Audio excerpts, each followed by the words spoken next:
केंद्रामध्ये शिवसेनेला एक कॅबिनेट आणि एक राज्यमंत्रीपद मिळणार असल्याचं सूत्रांकडून कळतंय। श्रीकांत शिंदेंना कॅबिनेट मंत्रीपद मिळणार असल्याची सूत्रांची माहिती आहे। राज्यमंत्रीपदासाठी फुटीर 6 खासदारांमध्ये रस्सीखेच सुरू आहे। सूत्रांची ही सगळी माहिती मिळतेय। शहांची आज शिंदे आणि सेनेच्या सर्व खासदारांसोबत बैठक होणार आहे। श्रीकांत शिंदे दुपारी 4 वाजता खासदारांसोबत दिल्लीला जाणार असल्याची ही माहिती आहे।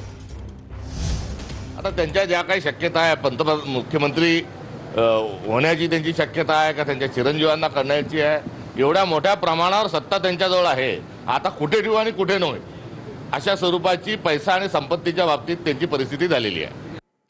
तर गँग ऑफ ट्रिपल इंजिन सरकारमध्ये टोळी युद्ध सुरू आहे असं सपकाळ यांनी म्हटलंय। अजितदादांच्या राष्ट्रवादीमध्ये आलबेल नाही, धुसफूस समोर येणार असंही सपकाळांनी म्हटलंय। शिंदेंच्या शिवसेनेमध्ये आणि भाजपमध्ये देखील धुसफूस सुरू असल्याचा दावा सपकाळांनी केलेला आहे।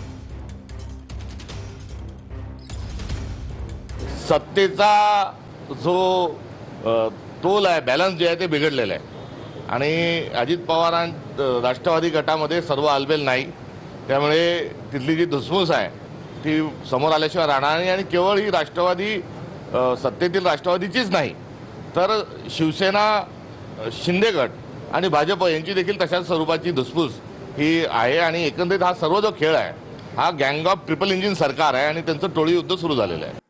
पिंपरी चिंचवड